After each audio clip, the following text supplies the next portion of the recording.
Hello les amis, j'espère que vous allez bien. Nouvelle vidéo, cette fois-ci rétrospective. On va parler d'une alliance de plusieurs réalisateurs, producteurs et scénaristes à succès des années 80. Le premier, Stuart Gordon. Le second, Brian Yuzna. Alors commençons tout de suite par le premier. Stuart Gordon est un réalisateur qui est né en 1947 aux États-Unis. Il commence sa carrière à la fin des années 70 en tant que scénariste et co-scénariste. Il va commencer à produire de petites séries B. Ensuite, son âge d'or, c'est surtout les années 80, à partir de 85. Il va réaliser un premier succès, Reanimator, avec le même Brian Yuzna. Et ce premier succès, c'est juste extraordinaire. C'est un film qui a eu du succès à l'époque et il est devenu culte même encore aujourd'hui. Il y a énormément de cinéphiles qui adorent ce film.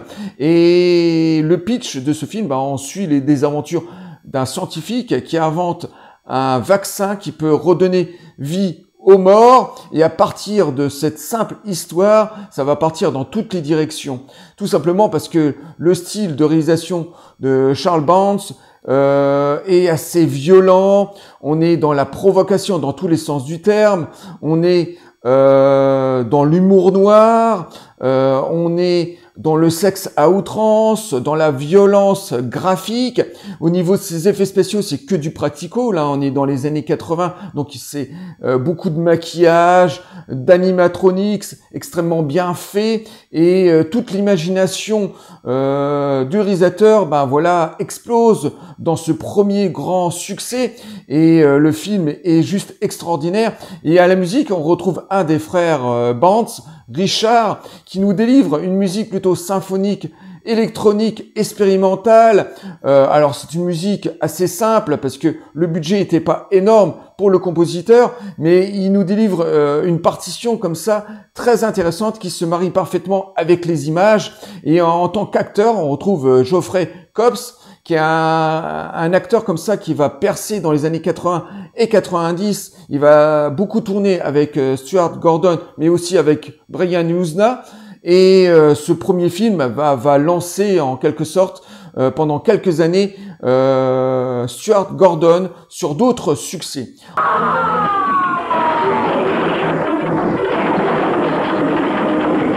Ensuite, moi-même, j'ai vu qu'une dizaine de films, donc je vais vous les citer.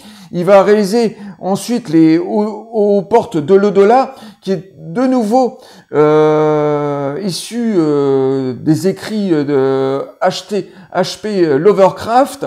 Et là, c'est un film de nouveau dans le même sillon que Reanimator. On est dans le même délire avec de nouveau comme schéma, comme pitch, on suit les désaventures de scientifiques, qui veulent explorer d'autres dimensions et vont réveiller les démons. Donc là, c'est de nouveau, on est dans un schéma avec de l'humour noir, de la violence à outrance, de l'animatronics, des maquillages extrêmement réjouissants, avec beaucoup de sexe. Donc c'est de nouveau un film qui est pas proposé à tout le monde. Moi, je l'adore. D'ailleurs, le film est ressorti dans une édition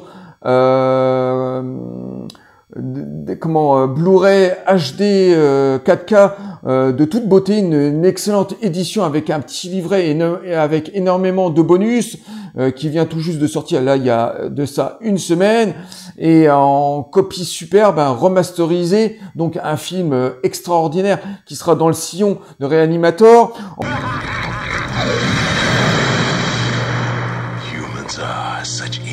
Ensuite, il va tourner à peu près la même année Dolls. Alors cette fois-ci, Dolls est un film plutôt d'épouvante, assez théâtral et avec beaucoup de poésie. Donc on retrouve aussi l'ADN de Stuart Gordon et de Brian Yuzna au scénario. Donc c'est assez violent aussi dans un certain côté, à travers une scène, l'ours qui attaque la famille au début du film. Là, on retrouve l'esprit de Brian Yuzna.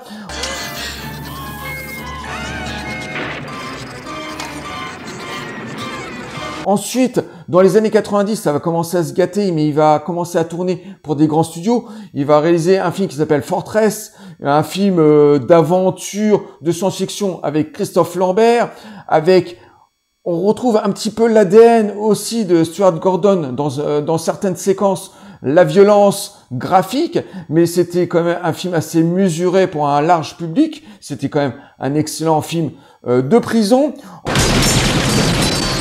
Christopher Lambert, Fortress, where the punishment is the... Ensuite, à la fin des années 90 et au début des années 2000, il va tourner des films plutôt sympathiques comme Stux, qui était une sorte de polar fantastique où on suivait les désaventures d'un homme qui tue une personne au volant de sa voiture, qui va essayer de s'en sortir. Donc c'était un film plutôt sympathique, mais sans plus.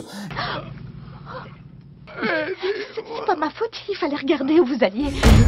Et ensuite, pour la série Master of Horror, il va tourner un des meilleurs segments, qui est Le Chat Noir, qui est une histoire encore véhiculée autour de l'écrivain H.P. Lovecraft, qui est un de ses meilleurs écrits, un de ses meilleurs romans.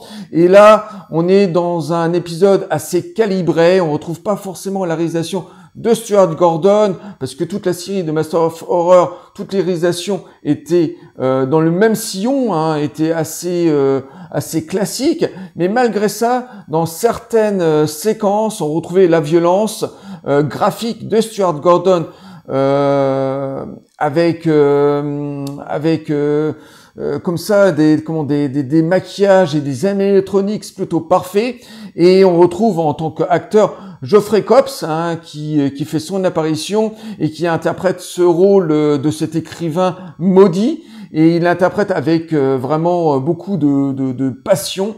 Et Stuart Gordon, malheureusement, tourne encore des films encore aujourd'hui, mais il tourne beaucoup dans des petites séries B, voire des séries Z sans grand intérêt. Et il a eu surtout sa période de gloire comme ça dans les années 80 avec l'alliance des frères Band et de Brian Yuzna. Et c'est surtout cette période-là qu'on se souvient tous, hein, pour ces films d'artisans et ces films grandioses. En tout cas, moi, j'adore ces films-là, et je vous les conseille vivement de les redécouvrir. En tout cas, je vous ai donné cette sélection d'une dizaine de films que j'ai appréciés. Bien sûr, j'ai pas vu tous les films de Stuart Gordon. Il y a des films qui sont juste infâmes et totalement insipides, mais Stuart Gordon est tout de même un des artisans des années 80. Ben voilà les amis, je viens de terminer cette première partie de cette alliance de réalisateurs, et moi je vous dis à très bientôt pour une nouvelle vidéo. Bye, au revoir les amis.